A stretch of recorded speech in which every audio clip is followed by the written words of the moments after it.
Aleluia. Nós estamos compartilhando a primeira matéria do CTL, que é a visão de células.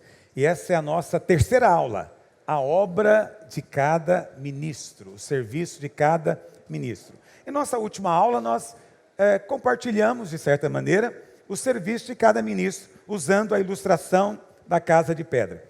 Mas agora, vamos falar a mesma coisa, na verdade, estamos falando de célula, né?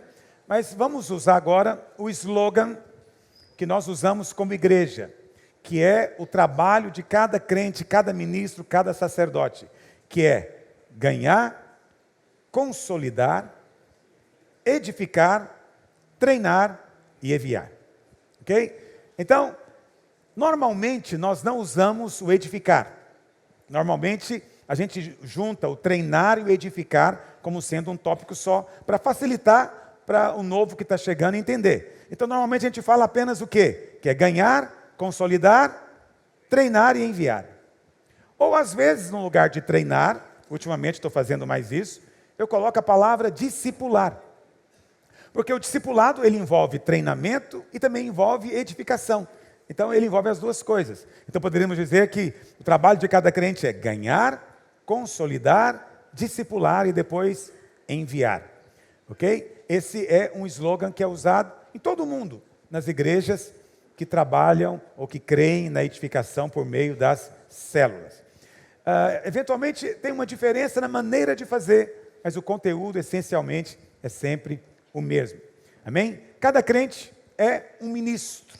E nós vimos que o serviço desse ministro é edificar o corpo de Cristo. Não é para não ficar estranho edificar corpo, você pode dizer então, é edificar a casa de Deus. Existem muitas ilustrações da igreja no Novo Testamento. Corpo é uma delas, casa é outra. Mas o verbo edificar, ele é um verbo da construção. Então podemos dizer que cada crente que é um ministro, ele foi chamado para edificar casa para Deus. O centro do coração de Deus é a sua casa, é a sua família.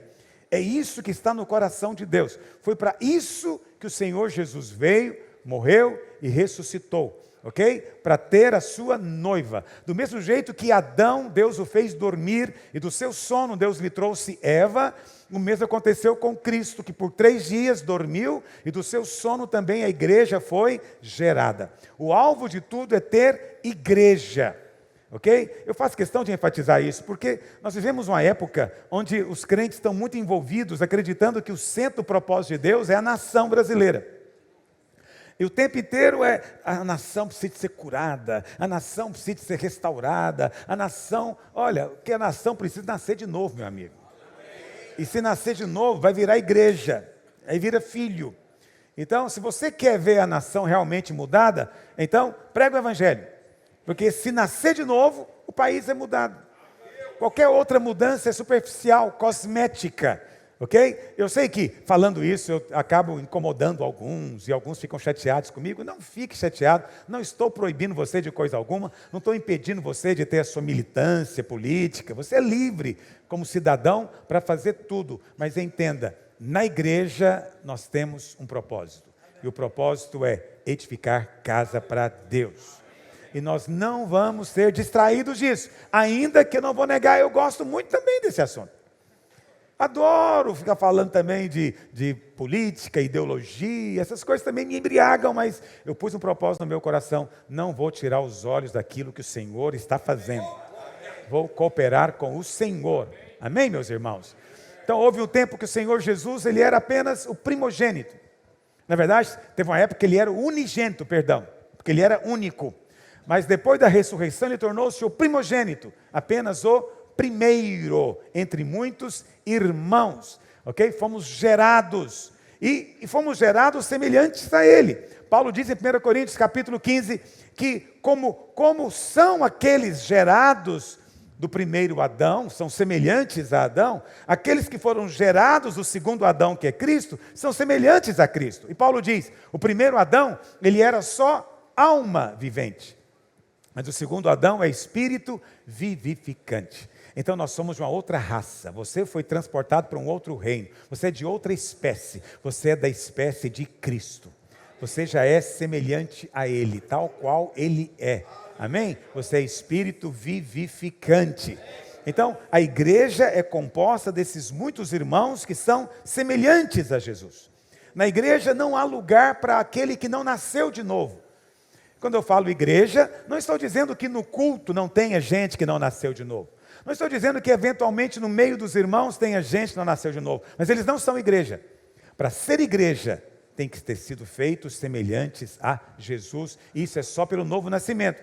Então, se é só pelo novo nascimento, a igreja só pode ser edificada por meio do gerar. A igreja não é edificada por meio de técnica, estratégia humana, ok? A igreja não é edificada por meio de autoajuda, coaching ou algo parecido. A igreja só pode ser edificada por meio do gerar, uma obra sobrenatural de Deus.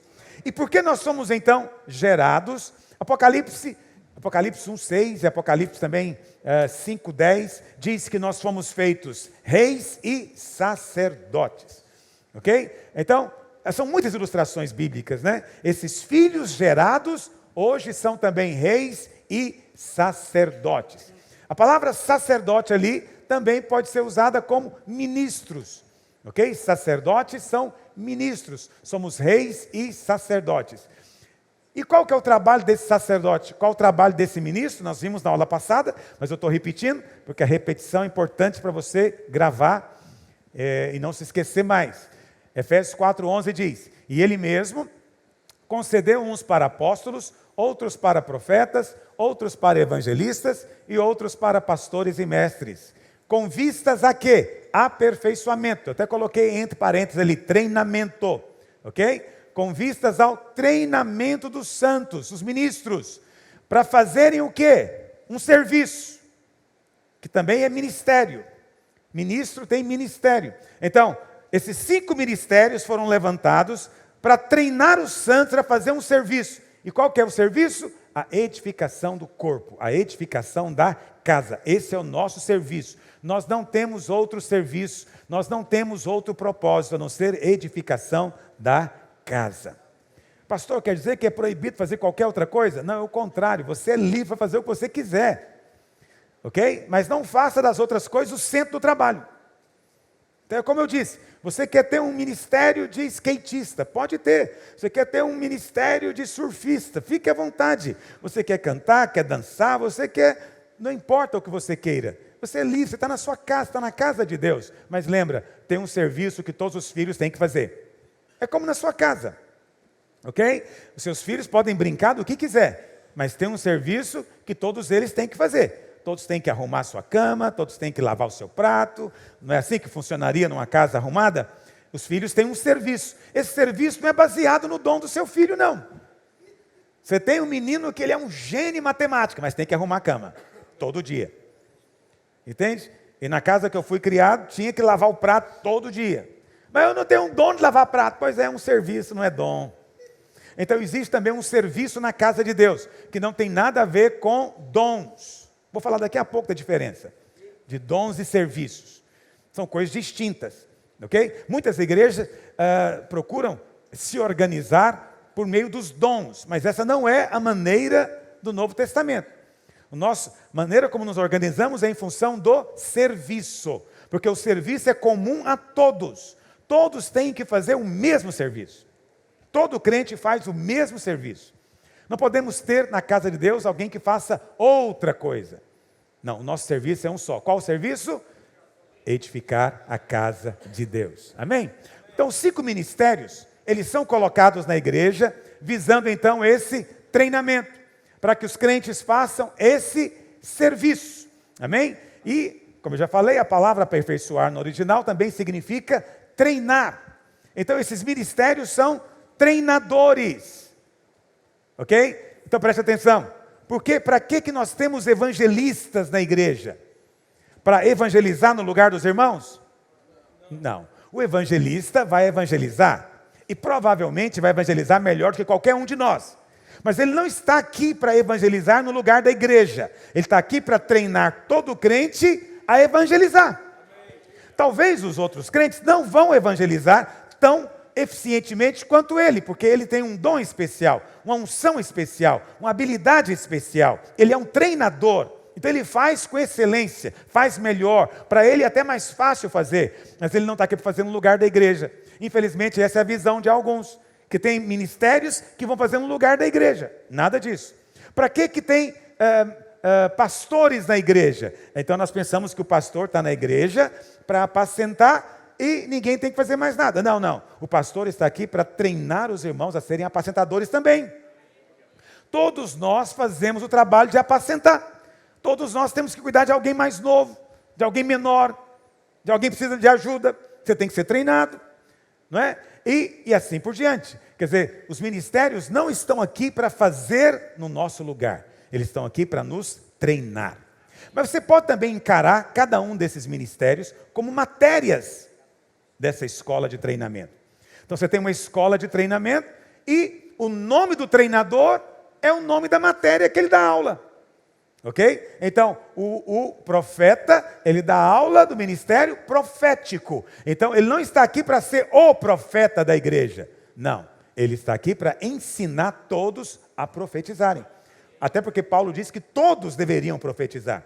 A vontade de Deus é que todos profetizem. Quantos entendem o que eu estou dizendo? Então, esse é o trabalho dos 5 ministérios. Treinar os crentes para que os crentes façam a obra. Ok? Então, para fazer essa obra, precisamos de no mínimo 5 matérias. E todos têm que fazer todo o processo. Ok? Deixa eu falar uma coisa aqui importante. Nós vivemos uma época que a mentalidade é diferente da mentalidade da palavra de Deus. É o presente século. Em todos os aspectos. Então, qual é a mentalidade hoje em dia? É a mentalidade departamental, não é verdade? Da produção em série. E quando você tem a mentalidade departamental, então você entende as coisas de maneira fracionada. Então você sempre está pensando numa linha de montagem. Sabe como funciona a linha de montagem? Então você vai montar um carro. Eles colocam o carro em cima de um trilho e vai passando. E o operário faz só uma coisa. Então tem um operário que vai só colocar o banco. Ele só faz isso. Ele só coloca o banco. O outro vai colocar o para-choque. Ele só faz aquilo.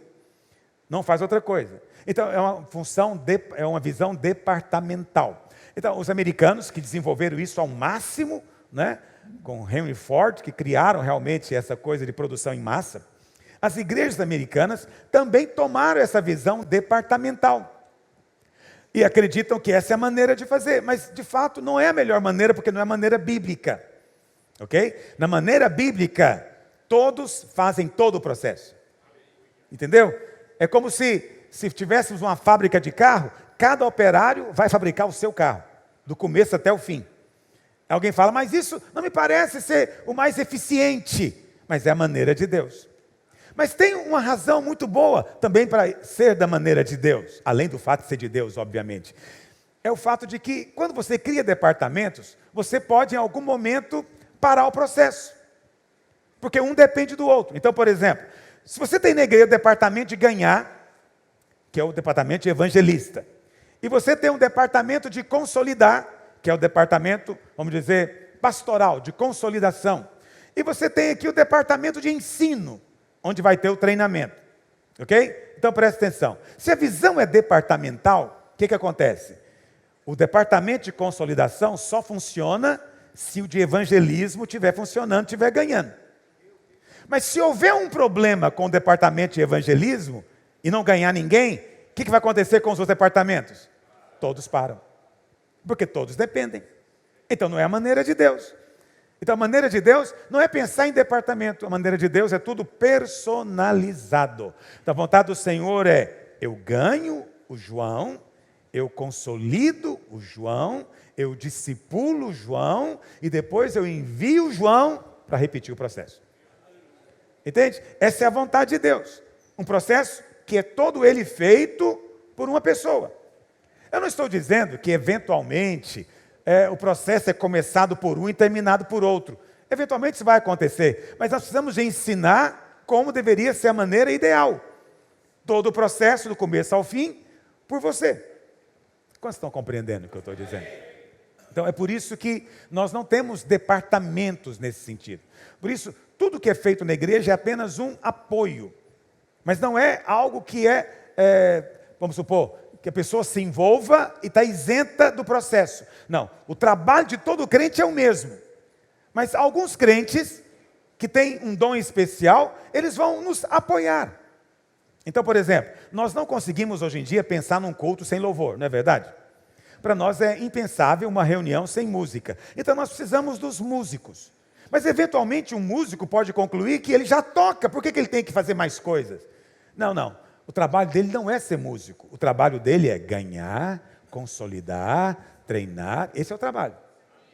Mas ele está apoiando a igreja com um dom que Deus deu para ele. Está servindo a igreja com um dom, que é tocar. Ok? Que a gente não consegue ficar sem. Mas acredite, poderia ficar sem. Jesus, no ministério dele, cantou quantas vezes? Uma vez. No último dia. Na última ceia. Estava encerrando tudo. Vamos cantar um hino, Pedro. Eu fico pensando, né? Aquela multidão para ser curado. Eu ia falar, gente, bem baixinho, suave. Aleluia. Mas Jesus, nada. Nem uma harpa, nem uma cítara, nada de música. Foi tudo no seco. Entendeu? Veja, a gente nem consegue pensar num negócio desse. E as multidões atrás. Não é? Mas hoje em dia, as pessoas vão só por causa da música. Já parou para pensar nisso? Mas nada contra a música, vamos continuar cantando. Você é livre para cantar e para louvar a Deus. Não estou falando nada contra a música. Estou apenas te dizendo que são ministérios de apoio. Mas não é o serviço de todo crente. Então precisamos de valorizar o serviço de todo crente e tratar apoio como apoio. O negócio é que nós valorizamos muitos apoios e o serviço de todo crente a gente larga para lá, faz quem quiser. Tem que ser o contrário. Eu tenho que ter zelo por isso aqui. Entende? O zelo é pela célula, o zelo é pela liderança da célula, a supervisão é pelo trabalho da célula. Ah, mas não vai dar para ter contrabaixista. Aleluia, vamos ser contrabaixo, entendeu? Você sabe? A nossa igreja já tinha 5.000 membros. Por alguma razão nós ficamos sem contrabaixista. Alguém lembra disso? Ninguém lembra. Ah, eu fui num culto dia, senti falta do grave. Ninguém. Eu não estou falando mal do contrabaixista, eu senti falta do grave, ok? Para consolá-lo. Ok? Então queremos muito que ele esteja lá servindo. Mas entenda-me, a obra de Deus não é aquilo. Isso é um serviço. É algo que você... É um dom, é um apoio que é feito. Existem muitos tipos de apoio na vida da igreja que podem ser feitos, mas que não é o trabalho de todo crente. O crente pode ajudar, mas não deixe de fazer o serviço. Vocês estão entendendo o que eu estou dizendo? Ah, eu gosto muito de ajudar na administração da igreja. Ótimo, ajude, mas isso é apoio. A administração não é a igreja é esse serviço aqui, de edificação. Você não pode abrir mão disso. Não importa quem faça o que na igreja, ele tem que ser exemplo nisso. Por isso, na nossa igreja, todos têm que estar envolvidos em célula. Porque é na célula que esse processo acontece. É lá que ele pode ser supervisionado. Entendeu o que eu estou dizendo? Ah, não, eu quero estar na videira, mas nada de célula. Muito estranho isso. Muito estranho. Em algum momento vai dar problema. Vai topar com alguma coisa. Entende? Precisamos valorizar aquilo que é o centro do trabalho. Entendeu? E tratar as outras coisas que não são o centro da maneira como são. Apoio, ajuda, é bom ter, mas não é o prato principal. Amém? Posso ouvir amém dos irmãos? Então, quando nós geramos filhos, nós não departamentalizamos a criação dele. Mas o pai e a mãe faz todo o processo, é verdade ou não é? Então o pai e a mãe geram um filho, vai ensinar a andar, vai ensinar a falar, depois vai discipular, vai treinar, ele vai chegar, se tornar um adulto e vai repetir o processo com o filho dele. Então a vontade de Deus é que a igreja seja como família. Então você gera, você ensina ele a falar como crente, cantar como crente, ler como crente, depois você ensina para ele a comportar como crente, daqui a pouco você ensina ele a liderar, daqui a pouco você ensina para ele a fazer com outros, e ele vai repetir o processo. E assim a gente espera que as coisas aconteçam. Entende? Isso não é automático, isso é algo trabalhoso. Isso exige uma determinação de acontecer. Não vai acontecer espontaneamente. Tem que existir uma vontade deliberada de acontecer. Ok? Essa é a diferença entre dom e serviço. Pastor, meu dom é de cura. Ok, mas não tem ninguém doente agora. Como é que você faz? Não faz, vou ficar quieto. Ok, ficar quieto. Tá bom. Meu dom, pastor, é libertação. Ok, ninguém possesso, nada de espírito imundo. O que você vai fazer agora? Não, nada. Então presta atenção, os dons são importantes? São, mas os dons existem em função do quê? Necessidades. É um serviço, mas presta atenção. O dom, ele não é como é que eu vou dizer? Ele nem é algo deliberado, ele flui espontaneamente. Entende? Nem eu escolho a hora que eu vou curar alguém. Entende? Então, o dom, ele é uma maneira que Deus nos dá de servir um ao outro, de abençoar um ao outro. Então, o meu irmão está num momento difícil, com o meu dom de fé, eu vou ministrar fé sobrenatural nele. Meu outro irmão está doente, eu vou impor as mãos, eu vou ungí-lo com óleo e ele vai ser curado. Presta atenção, isso tudo é para nos abençoar, isso tudo é para servir um ao outro, abençoar um ao outro. Mas existe um serviço que é de todo mundo, não depende de dom. Não depende de sentir, não depende de fluir, depende de falar, vou fazer. Entende? Então, eu sei que tem gente que tem o dom de evangelista, mas todo crente tem que evangelizar. Eu sei que tem crente que tem o dom de pastorado, mas todo crente tem que consolidar, cuidar da criança. Entendeu? Então, esse serviço aqui é comum a todos. Os dons não, os dons variam. Os dons variam. E tem hora que o seu dom não é necessário. Entende? Tem hora que o dom de um é necessário, do outro não. Se a igreja for organizada em departamento de dom, já pensou como fica a igreja? Entende? Toda hora fica assim. Manifestou um demônio, cadê o irmão do departamento? Aí vem cá. Acabou de ser liberto, já libertei, cadê o departamento agora de consolidação? Aí daqui a pouco o irmãozinho fala, eu vou liberar, mas estou com a dor nas cadeiras. Cadê o departamento de cura? Vamos chamar. Então, veja, não é a maneira de Deus. Se você quer fazer, faça. Mas isso não tem a praticidade do Evangelho. Então, Paulo mostra claramente na carta aos Efésios, existe um serviço de todo santo, todo crente, que é esse, ganhar, consolidar, treinar e enviar. Mas agora, todo crente também recebeu dons. Sirva o seu irmão com o dom que você recebeu. Sirva a sua célula com o dom que você recebeu. Abençoe os demais. Então você vai ter célula que tem um irmãozinho que tem o dom de curar, mas você vai ter muitas outras que não tem. Mas eu acredito que se houver necessidade, em toda célula, Deus vai dar um dom para poder suprir a necessidade. Eu creio nisso. Independente de qualquer coisa. Então, se naquela célula não tem ninguém que tenha o dom da palavra de sabedoria, Deus vai levantar porque houve necessidade. Alguém vai ser usado ali. Entende? Mas veja, não é o serviço de todo crente. Não é o serviço de todo crente. Tem um serviço que é da casa. Ok? Todo dia a cama tem que ser feita. Todo dia o prato tem que ser lavado. Todo dia o banheiro tem que ser limpo e a casa tem que ser varrida. É assim que funciona numa casa. E nem um menino fala, não tenho o dom de fazer isso. Ninguém diz isso. Mas, na hora de estudar, o menino que é bom de matemática vai ensinar para a irmãzinha que odeia número? Vai ou não vai? Vai. Ele vai servir a irmã. Ele vai abençoar a irmã. Isso é família. Mas na hora de lavar prato, ela fala, hoje é sua vez, você lava prato. Entendeu? Hoje eu lavo prato, você lava banheiro. É assim na casa. É assim na família. Então, existe serviço e existe dom. Está claro para os irmãos isso? Ok? Não fique apegado demais na questão dos dons. Muitos são apegados demais nos dons e se esquecem do serviço. O que torna a casa abençoada, funcional, um ambiente bom, é o serviço feito. É o serviço acontecendo. Os dons é o momento do amor. É o momento da gente poder abençoar uns aos outros. É maravilhoso. E isso vai acontecer também. Ok? Mas não ficamos em função dele. Ficamos em função do serviço. Porque é o serviço que edifica a casa, que constrói a casa. Então a casa não é construída com dons. A casa é construída com serviço. Serviço de todo crente, todo santo. Posso ouvir um amém dos irmãos? Então, os 5 ministérios não são levantados para fazer no nosso lugar.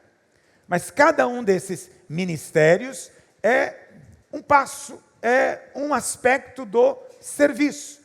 Então, quando junta os 5, nós temos o serviço de todo crente. Colocando de maneira prática, já coloquei ali para você, ganhar, consolidar, edificar, treinar e enviar. Ganhar, função do evangelista. Simples, né? Nós usamos essa expressão de ganhar almas. Função do evangelista. Ele vai nos treinar para isso. Consolidar é função do pastor, porque é um recém-nascido. Ele precisa de cuidado. Um recém-nascido, se não for cuidado, ele não vai sobreviver. O recém-nascido sozinho não consegue ir adiante. Então é preciso que os irmãos tenham encargo pastoral. De entender, acabou de converter, meu Deus do céu, precisa alguém cuidar dele. Então essa consolidação, ok? Encargo pastoral. Terceiro, treinar, é função do mestre. Então o mestre não apenas ensina você para você ficar sabendo, ele ensina você para você ensinar, para você repassar. Nem todos vão ensinar como eu ensino, ok? Mas você vai ensinar o que eu ensino. Você vai fazer isso de maneira espontânea. Vai fazer isso sentado na mesa. Vai fazer isso comendo churrasco. Vai lembrar disso jogando futebol na sua cela. Você vai ensinar para o irmão convivendo com ele. Você vai dizer coisas que eu estou dizendo aqui, num momento às vezes que nem parece ser de ensino. Mas esse é o verdadeiro ensino. Porque você vai estar convivendo com o irmão, vai ensinar para ele. Eu sei que você gosta muito de pegar uma aula, né? Vamos aprender sobre oração. Mas eu vou te dizer, a melhor aula foi a que fizeram comigo. Eu me lembro até hoje, há 40 anos atrás. Eu cheguei na igreja, era uma igreja tradicional, né? E aí eu falei, eu não sei orar. Mas lá era comum, era uma igreja tradicional, então as pessoas se levantavam e oravam, e os outros diziam amém. Nada de orar junto. Nada disso. Tinha que ouvir a oração. E eu morria de medo. E minha vez quando chegar? E eu falei para o pastor, não sei como é que ora. Aí ele falou, não, vem cá, vou te ensinar a orar. Repete comigo. Senhor Jesus. E eu fui repetindo, ele fez uma oração comigo. Aí eu falei, mas tem que terminar em nome de Jesus? Ele falou, tem, senão Deus não ouve. Nunca esqueci, até hoje eu só termino em nome de Jesus. Fiquei marcado com isso. Presta atenção. Talvez, veja, você vai dizer, não, mas é assim? Não. Aí sabe o que ele fez depois para mim? Escreveu no papel. Aí você fala, mas tinha reza na sua igreja? Não, não é reza, era para eu saber o que falar na oração. Aí ele pegou e escreveu, aí eu decorei aquilo. Eu falei, quando me chamar agora, eu vou começar, eu vou levantar. Eu já estava cheio de ousadia. Mas como é que ele me ensinou? Ele não me deu nenhuma lição bíblica, ele não me sentou numa sala de aula e mandou repetir com ele. Aí eu falava, eu queria tanto cantar os corinhos da igreja. Eu me lembro, eu era tadinho, eu tenho dó de mim mesmo lembrando. Quando eu me converti, não sei se alguém aqui é da minha época, tinha um corinho que toda a igreja cantava, que era põe azeite. Põe azeite em minha lâmpada, Senhor. Alguém dessa época? Aleluia. Não estou sozinho. Então, naquela época, era assim, não tinha um ministro de louvor, não. Tinha um dirigente. E ele perguntava, alguém quer escolher um corinho? Era assim. Aí ele falava, eu quero escolher. E eu achava legal todo mundo escolhendo. Um dia eu falei, eu quero escolher também. Aí ele falou, qual que você quer? Eu falei, eu quero aquele põe vinagre. Aí todo mundo ficou assim pensando, põe vinagre, põe vinagre. Porque eu pensei, azeite, eu pensava em tempero de cozinha. Porque eu não sabia o que significava põe azeite, muito menos em lâmpada. Eu não entendia o que significava pôr azeite numa lâmpada, porque aqui em Goiás é lamparina. E não se usa azeite em lamparina, usa querosene. Entendeu? Mas ninguém nunca tinha me explicado. Eu pensava que era uma coisa de comida. Então veja, isso você fala, mas que coisa absurda. Não, mas aí o irmão sentou do meu lado e falou, não é vinagre, é azeite, porque o azeite representa o Espírito Santo. Eu falei, nunca esqueci. Esse eu ensino. Os irmãos ensinam. Entendeu? Essa coisa de escrever a letra para a gente cantar. Né? Na época não existia projeção, tinha inário. Mas cantava-se também na minha igreja, cantava-se corinhos, mas a gente não sabia a letra. Então, tinha que aprender as músicas. Você não sabe a música. Porque tinha, de vez em quando, o pastor chamava os jovens para frente para cantar uma música. Era muito estranho isso. Então, o pastor falava, hoje vamos ouvir a mocidade cantando. Chamava de mocidade. E aí os jovens tudo levantavam, mas a igreja tinha 80 membros, então os jovens tudo era 20. Aí eles levantavam e vinham cantar na frente. Agora eu ficava pensando, não posso chegar lá, não sei cantar, como é que eu vou cantar? Aí os outros jovens, eles ficavam prevenindo a gente. Olha, capaz, vai chamar, vai cantar aquela música, pega aí a letra. Veja, essas coisas todas foram me consolidando na igreja. Não tinha célula, mas a igreja era uma célula de 80 pessoas, tinha 20 jovens. O pastor tinha tempo de sentar comigo e falar, repete comigo essa oração. Veja, isso tudo é feito na célula. Isso tudo acontece. Isso é ensino. Isso é instrução. Ok? Não é necessariamente sala de aula. Edificar é a função do profeta. E enviar é o trabalho do apóstolo. Na outra aula, eu falei para você que a função do apóstolo é ter a visão. Lembra disso? Porque o apóstolo, ele é o construtor, ele é o especialista, ele é o mestre da obra. Ok? Mas também a palavra apóstolo significa enviado. Enviado. Então, há um sentido também que todos nós somos apóstolos. Qual o sentido? É que todos nós também somos enviados. Enviados para quê? Para repetir todo esse processo. Esse é um dos aspectos. Eu quero falar de um outro também. Então, esse é o slogan que nós usamos. Você vê que ele é totalmente coerente com o ensino da palavra. Você percebe que nessa primeira matéria, eu não estou falando de como as coisas deveriam ser na célula. Não estou falando da estrutura organizacional. Eu estou te mostrando o fundamento da nossa fé. Nós não somos em célula por acaso. Há toda uma base bíblica envolvida. E até agora eu nem te falei se célula em si mesmo é bíblico. Estou te falando de uma visão que está na base dela. Entendeu? E essa visão é completamente bíblica. Isso é para te dar segurança do que você está fazendo ou daquilo que você está cooperando. Não é um capricho humano, não é uma invenção humana. É algo divino, é algo maravilhoso.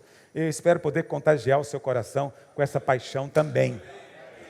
Ok? Ainda que ultimamente eu não tenho falado muito de célula, porque o Senhor me tem levado a falar de algumas coisas que são importantes, mas nesse momento eu estou voltando a falar aqui da célula. E quando eu volto a falar, eu percebo que o Espírito de novo reaviva no meu coração, no meu espírito. Por quê? Porque procede dele, vem dele. Amém? Muito bem, vamos lá então. Qual a primeira parte do trabalho de todo crente? O trabalho de ganhar. Então a primeira parte é o trabalho do evangelista. Ok? Ganhar é o primeiro, porque como a ilustração da casa de pedra, não tem como edificar se não tiver material de construção. Então todo crente precisa de evangelizar. Não existe essa história de dizer não tenho dom, não tenho habilidade, então eu estou eximido. Não. Todo crente recebeu um serviço. Então evangelizar, antes de ser um dom, é um serviço. Concorda com o que eu estou dizendo? Tem gente que tem um dom especial para isso. E a Bíblia chama ele de evangelista. Então existem evangelistas na Bíblia. Ok? O evangelista, ele tem um dom, recebeu um dom, uma habilidade. Mas eu creio que até além disso, ele recebeu também uma capacidade de Deus de nos motivar, nos inspirar. Porque você sabe, a coisa boa a respeito de um bom treinador é que ele consegue fazer parecer fácil. Esse é um bom treinador. O bom treinador, quando ele fala para você do trabalho, ele consegue parecer para você que aquele trabalho pode ser feito, que ele está à sua altura, que ele é até simples. Isso mostra que ele é uma pessoa habilidosa. Aquela pessoa que vai te ensinar, e quando você vai ouvir, você começa a pensar que você está muito pequeno para aquilo, então não é um bom treinador. Então, o que é o bom futebolista? É aquele que maneja a bola de uma tal maneira que você olha e pensa que é fácil. Você até fica iludido achando que conseguiria também. Entende? É assim com qualquer esportista. Ele vai fazer com tanto treinamento que ele faz com leveza, desenvoltura. Mas sabe o que é melhor? Ele descobre jeitos de te ensinar a fazer aquilo com a sua limitação, do seu jeito, do seu estilo. Você entende o que eu estou dizendo? Então, evangelistas bons, eles vão chegar na igreja, eles vão te ensinar a evangelizar. E você vai dizer, puxa, eu posso fazer. Porque muitos de nós têm medo do evangelismo, não é verdade? Porque na cabeça de alguns, evangelizar é uma coisa constrangedora. Você tem que abordar alguém, falar para ela não quer ouvir. Ou então na cabeça dele é aquele sujeito gritando na esquina, né? Arrependei-vos, pecadores, o fogo vai cair na sua cabeça, você vai para o inferno. Aí você vê aquilo, hoje não tem muitos fazendo isso, mas ainda tem. Você fica constrangido. Outro dia um irmãozinho da nossa igreja me mandou um vídeo dele pregando no ônibus. E ele faz isso todos os dias. Todos os dias. E aí o líder dele, não foi ele, o líder dele filmou ele pregando no ônibus. A pregação dele é rápida. Né? João 3,16, ele fala em 3, 4 minutos, faz o apelo e convida para ir para a igreja. É rápido o negócio dele, mas ele faz todos os dias, porque é evangelista. Ele mandou para mim, e aí ele ficou tão honrado que eu elogiei, mandei mensagem, até espalhei o vídeo dele para outros assistirem. Né? No domingo seguinte ele estava no culto todo de terno para eu me conhecê-lo. Eu falei para ele, irmão, glória a Deus, você é um evangelista. Vendo você fazer, eu fiquei com água na boca, eu falei, eu quero entrar no ônibus também. Não, sério, porque ele estava fazendo com tanto prazer, com tanta alegria. Eu falei, eu também preciso fazer isso. Mas eu não tenho dom, então eu nem me ocorre de fazer. Eu nem pego o ônibus também, né? Eu tenho essa falha. Muitos anos que eu não sei o que é entrar no ônibus. Mas ele faz isso todos os dias. Quando ele falar para você, ele vai te inspirar a fazer. Ele fala com a boca diferente. Ele come, a boca dele é diferente quando ele está comendo. Você quer comer o que ele está comendo. Amém? Essa é a função do evangelista. Não fazer no seu lugar. Amém? Então, todo crente tem que gerar filhos. Gerar filhos não é uma questão de obrigação, ok? É uma questão de um fruto, é o fruto que vai surgir. O Senhor disse, se você permanecer em mim, e a minha palavra permanecer em você, então você vai produzir o quê? Fruto. E o Senhor diz o quê? Que quando você produzir fruto, então você vai ser de fato discípulo. Por que Ele disse isso? Porque só é discípulo mesmo na hora que você gera filho. Porque é só na hora que você tem que ensinar que a tinta prega na sua vida. Todos nós estamos sendo pintados. Você é uma porcelana celestial. Você veio aqui, você está me ouvindo. À medida em que eu falo, você está recebendo uma tinta na sua vida, uma pintura celestial. Mas essa pintura pode sair, ela pode apagar. Mas se a porcelana for para o fogo, a tinta impregna, nunca mais sai. Sabe o que é o fogo na sua vida? É o dia que você tem que falar. O dia que você fala, veio o fogo. Porque pelas suas palavras serás justificado, pelas suas palavras serás condenado. Quem disse foi Jesus. Então, quando você fala, você é checado. Qual que é o momento que a tinta prega na sua vida? É quando você ouviu e agora você vai falar. Você vai ensinar. Quando você vai ensinar, não sai mais de você. Acredita, você nunca mais esquece. Nunca mais esquece. Isso é algo tão poderoso. Então, a primeira coisa é ganhar.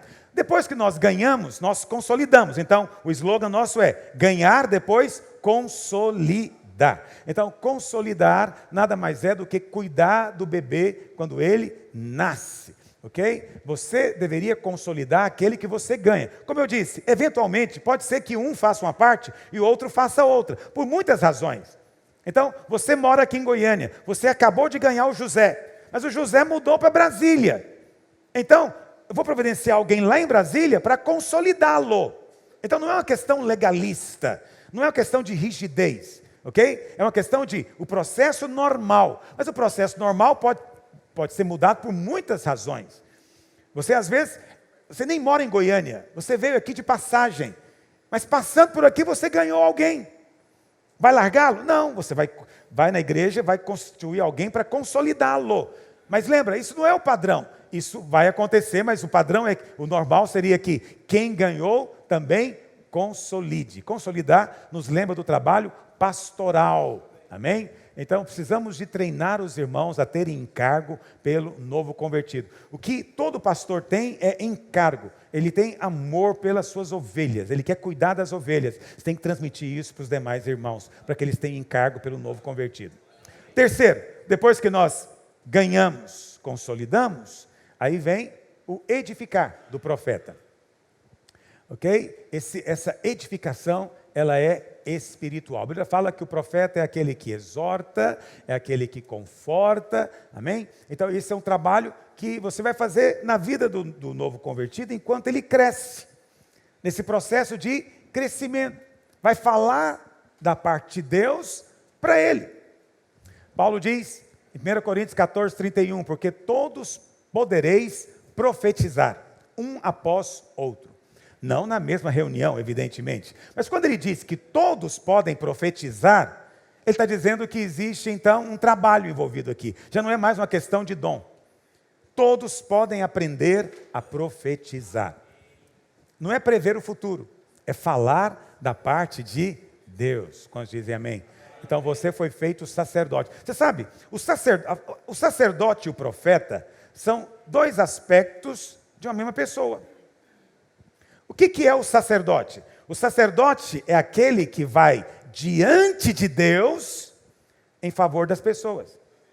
Quem é o profeta? É aquele que vai diante das pessoas como porta-voz de Deus. Agora, como é que eu posso ser um profeta se primeiro eu não fui um sacerdote? E se eu fui um sacerdote e eu estive diante de Deus, como é que Deus não me falou nada para eu falar para o povo? Então, todo sacerdote era para ser profeta no Velho Testamento. Por que Deus separou as duas coisas?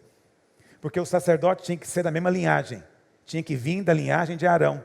E o que aconteceu foi que os descendentes se corromperam e não estavam mais diante de Deus. Deus então não podia levantar um outro sacerdote, só podia ser aqueles. Ele então levantou o ministério do profeta. Mas na verdade, o alvo de Deus é que o sacerdote fosse profeta, como Moisés, como Samuel. Eles eram sacerdotes e também eram profetas. Então, a Bíblia fala lá em Apocalipse que nós somos constituídos reis e... Se você como sacerdote está diante de Deus em favor das pessoas, Deus vai falar com você alguma coisa para você ir de volta e contar para essas pessoas. Quando você vier de volta e contar para elas, você já não é mais sacerdote, você agora é um profeta. Todo sacerdote é também profeta. Talvez você não ouviu isso ainda. Entende? Porque são apenas lados de uma mesma moeda. Estão acompanhando o que eu estou dizendo? Aleluia. Então, no Novo Testamento, todos aqueles que são sacerdotes também são chamados para profetizar. No Velho Testamento, Moisés falou: tomara todo o povo do Senhor fosse profeta. Que o Senhor lhe desse o seu espírito a todos. Veja, essa era a ânsia, esse era o anseio de Moisés. Por que Moisés ansiava por isso? Porque no Velho Testamento, o espírito não habitava nos homens, em todos. Só habitava em alguns. Só reis, profetas.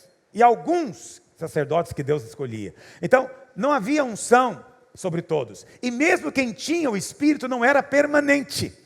O Espírito vinha e ia embora. Vinha e ia embora. Mas na nova aliança tudo isso mudou. No dia em que o Espírito veio, ele não voltou mais. No dia em que o Espírito entrou em você, ele não vai sair mais. É permanente. Então, o que Moisés ansiava, você hoje tem. O Espírito habita em você, a unção está em você. Mas também Moisés ansiava: tomara que todo o povo do Senhor fosse profeta. O sonho da velha aliança é realidade na nova aliança. Nós somos um povo que é profeta. Somos um povo profético. Eu ministrei uma palavra esse tempo atrás: profetas do Novo Testamento. Depois você ouça isso. Todos nós podemos e devemos profetizar. Então, o que era anseio na velha aliança tornou-se realidade. Quarta coisa, é o mestre. Então você ganha como evangelista, consolida como o pastor, edifica como profeta, e agora você vai treinar ou discipular como um mestre. Mas lembra, não é que você vai dar aula numa sala de aula, você vai ensinar para ele fazendo, ok? Então esse é o treinamento que todo crente precisa receber e precisa fazer. Lembra disso, estou repetindo, é importante repetir. Esse é o serviço. Não tem nada a ver com dons e habilidades. É um serviço. Isso significa que todo crente pode fazer. Ele só precisa aprender a fazer o serviço. Ele só tem que ser treinado por esses 5 ministérios para fazer o serviço. Amém, meus irmãos? Então presta atenção. Mesmo que você queira fazer outra coisa, já disse isso, mas como eu fiz esse PowerPoint, eu vou segui-lo. Você pode fazer. Não proíba os irmãos de fazerem nada. Ok? Quando eu falo proibir, é claro, dentro do limite da santidade. Se ele quiser pecar, claro que ele não vai pecar. Estou falando algo que ele queira fazer para o Senhor. Então, eu tenho um povo na igreja que quer dançar. Não proíba, deixa dançar. Eu tenho um povo na igreja que quer criar um ministério de pescador. Não proíba, deixa de pescar. Então, nós tínhamos, apareceu esse tempo atrás, um grupo em Goiânia que era jipeiro, deixa andar de jipe.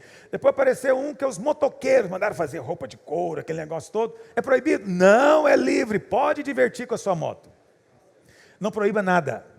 Deixe fazer para o Senhor o que quiserem fazer, mas não deixe explicar para eles: irmão, o seu serviço é esse. Você vai pescar, aproveita enquanto você pesca, ganha, consolida, edifica e treina. Pode fazer enquanto pesca. Ah, eu quero é dançar. Tudo bem, você dança. Enquanto dança, faz o serviço. Enquanto canta, faz o serviço. Enquanto toca, faz o serviço. Não importa, todos nós fazemos o mesmo serviço. Qualquer um que se recusa a fazer o serviço, ele não está cooperando na construção. É preciso ensinar. E acredite, quando nós treinamos e nós ensinamos, os irmãos respondem. Eles querem corresponder. Quantos dizem amém? Mas não vamos virar uma igreja legalista, cheia de normas e proibições. Não. Os irmãos têm liberdade. Eles só não têm liberdade de parar de fazer o serviço. Entendeu? É possível que você faça como seu pai e sua mãe faziam com você. Ah, eu quero jogar videogame. Pode? Pode, depois que arrumar seu quarto. Arrumou sua cama? Arrumei, então agora pode. Então você pode fazer isso também. Ah, irmão, quer dirigir louvor? Quer. Ótimo, vai dirigir louvor, mas já está fazendo o serviço? Tem que fazer. Está na cela fazendo o serviço? Estou. Então pode fazer. Você pode também agir assim. Não tem problema. Bons pais fazem isso também com os filhos. O serviço precisa de ser feito. Quantos entendem o que eu estou dizendo? Amém? Então, os dons. Como ficam os dons? Dons são habilidades especiais, sobrenaturais, que o Senhor nos dá para abençoarmos uns aos outros. Ok? Para sermos bênção na vida uns dos outros. Mas nem significa que os dons, na verdade, em si mesmo, vão suprir tudo. A Bíblia fala, por exemplo, que não faltava nenhum dom para os coríntios, sabia disso? Paulo diz, não falta nenhum dom para vocês. E significa que tinha dons de curar entre os coríntios, sim ou não? Mas Paulo diz, lá no capítulo 11, essa é a razão porque há muitos entre vós que já dormem, e outros que estão doentes. Onde é que estava esse povo com esse dom? Que não curava. Paulo ficou espantado com o tanto doente que tinha entre eles. E tinha gente que tinha o dom. Por quê? Porque o dom não supre tudo. O dom não flui como você quer. Nem todos vão receber também de você. Porque tem irmão que não acredita que você tem um dom. Fala, esse irmão tem dom de cura. Ele nem acredita. Quando você fala para ele, vou orar por você, por educação, ele fala, pode orar. Mas ele olha para o lado. Como diz o outro, vai acontecer o quê? Então não acontece, não é simples assim. Nem sempre o outro quer ser servido. Nem sempre o que está precisando acredita que você tem algo para dar para ele. Então, as coisas são mais complexas quando envolvem dons. Então, também nós não proibimos dons. Os dons são uma bênção. Ok? Eles apenas têm que ser controlados, como diz Paulo, para não ter bagunça. Então, fala em línguas, que haja intérprete. Não é? Então, é preciso que 2 ou 3 só numa reunião profetizem, como diz Paulo. Então, é preciso que também na célula a gente ensine os irmãos a ter ordem, mas jamais proíba. Jamais proíba. Vocês estão compreendendo o que eu estou dizendo? Dá liberdade para eles. E por último, nós temos o trabalho do apóstolo, que é enviar. Então você vê, o processo inteiro é ganhar com o evangelista, consolidar com o pastor, edificar com o profeta, treinar ou discipular com o mestre e por fim ser enviado. Esse ser enviado aqui eu preciso de enfatizar para você 2 coisas. Primeiro, ser enviado para repetir o processo que você aprendeu agora com outro. Porque enquanto você está recebendo, vamos dizer assim, todo esse processo do seu discipulador, você também está aprendendo a fazer. Ele está te ensinando que você vai repetir isso com outro depois. Ok? E depois você é enviado para ganhar alguém, consolidar e assim por diante. Mas tem um outro aspecto de ser enviado. Qual que é o aspecto? Aquele que quase nós nunca pensamos. É que, do mesmo jeito que Deus enviou você para ser pastor, Deus vai enviar outros para outras profissões. Então, você não deve pensar que todo mundo vai ser pastor. Isso não é prático. Entende? Dentro da igreja vai ter alguns pastores, mas não toda a igreja. Isso não tem o menor sentido. Por isso, é preciso acabar com essa ideia clerical de que para crescer em Deus tem que virar pastor. Para ter intimidade com Deus tem que virar pastor. Isso não é verdade. Ok? O pastor recebeu um chamado. E se você é pastor sem chamado, você é um desviado. É verdade ou não é? Deus não te chamou para outra coisa, você foi chamado, você inventou de fazer isso aqui, você está sendo uma ovelha desviada do propósito. É preciso que cada um tenha convicção do chamado. Mas eu acredito, e eu tenho respaldo para te dizer isso, que existem chamados de Deus para tudo. E a vontade de Deus é que os crentes façam tudo por convicção de chamado divino. O grande problema é que, você pergunta para um irmão, Irmão, por que você tem a profissão que você tem? Normalmente ele vai responder o quê? Não, a primeira coisa não é dinheiro. Ele vai dizer, foi a oportunidade que eu tive. A ocasião me apareceu. Por isso que eu faço isso. Aí depois, se você insiste, ele fala, não, eu faço isso porque é o que dá dinheiro. Até queria fazer outra coisa, mas faço isso porque dá dinheiro. Presta atenção, nunca deveríamos fazer nada baseado nisso. E temos que ensinar os irmãos a mesma coisa. Nós fazemos por convicção de chamamento divino. Amém, meus irmãos? Então, existem níveis diferentes de chamamento, ok? Existe uma vocação que eu chamaria de vocação universal, né, do ser humano. Tem uma outra vocação, que é essa vocação profissional. E uma terceira seria a vocação ministerial. Nem todos vão ter a ministerial. Mas acredite, todo crente pode ter uma vocação, sim, profissional. Significa que você vai ser um sacerdote desempenhando a sua profissão. Você não vai ser um engenheiro simplesmente que ganha dinheiro. Você vai ser um engenheiro que faz por um chamado divino. É que nós pensamos em chamado, nós pensamos que só tem valor se for feito de maneira missionária. Então, por exemplo, se eu estiver construindo casa para os pobres lá no interior da África, aí eu tenho um ministério. Não importa onde você está. Não importa a profissão. Nós precisamos de ensinar para os irmãos isso. Entende? Então, se ele é vendedor, seja para o Senhor. Se ele é um enfermeiro, seja para o Senhor. Se é médico, para o Senhor. Mas agora não, eu sou um vendedor, seja um vendedor do Senhor. Seja um professor que serve o Senhor. Você sai da sua casa com essa convicção. Eu estou indo para lá para servir a Deus no meu trabalho. Isso produz excelência e dá um testemunho para quem está próximo de você. E acredite, quando você faz para o Senhor não fica devendo nada para ninguém. Ele vai prosperar você onde você está. Alguns não prosperam porque não servem o Senhor, servem a Mamon. Fazem por causa do dinheiro. Mas se você fizer por causa do Senhor, até aquela profissão que parecia tão improvável, pode ser muito lucrativa na sua vida. Eu estava vendo uma história de um americano que foi pioneiro nessa coisa de bolo enfeitado. Mas enfeitado de uma maneira artística, né? E aí ele contando que quando ele começou a fazer isso, ninguém fazia. E o pessoal dizia para ele, não faça, você não vai ganhar dinheiro, você vai perder tempo, ninguém está acostumado com isso. Mas ele falou, ele não é crente, mas ele dizendo, eu fazia porque eu sentia prazer, eu queria fazer algo que me desse satisfação. Veja, ele era ímpio. E ele começou a fazer, e ele contando que com o tempo, ele tornou-se tão bom naquilo, que vinha gente do mundo inteiro comprar os bolos dele. Outros vinham só para ver ele enfeitando o bolo, decorando o bolo. Alguém fala, mas quem diria que um cara desse pudesse ganhar dinheiro com isso? Pois é, você sabe, tem gente que é cozinheiro e não ganha dinheiro. Outros são cozinheiros e ganham muito dinheiro. Em toda profissão tem gente que ganha dinheiro, tem gente que não ganha tanto assim. Não tem profissão que é garantido que você vai ganhar dinheiro. Nenhuma delas. Então, em vez de deixar o dinheiro escolher, seja enviado pelo Senhor. Então, deveríamos ter momentos na nossa igreja de enviar as pessoas. Deveríamos ter reuniões, talvez uma vez por ano, de enviar. De a pessoa sair sabendo, eu estou indo para o meu trabalho. Aqui é só o camarim que o jogador fica, como é que chama? Vestiário. Aqui é só o vestiário. O jogo é lá fora. Aqui é só o lugar que a gente vai ouvir a direção do técnico.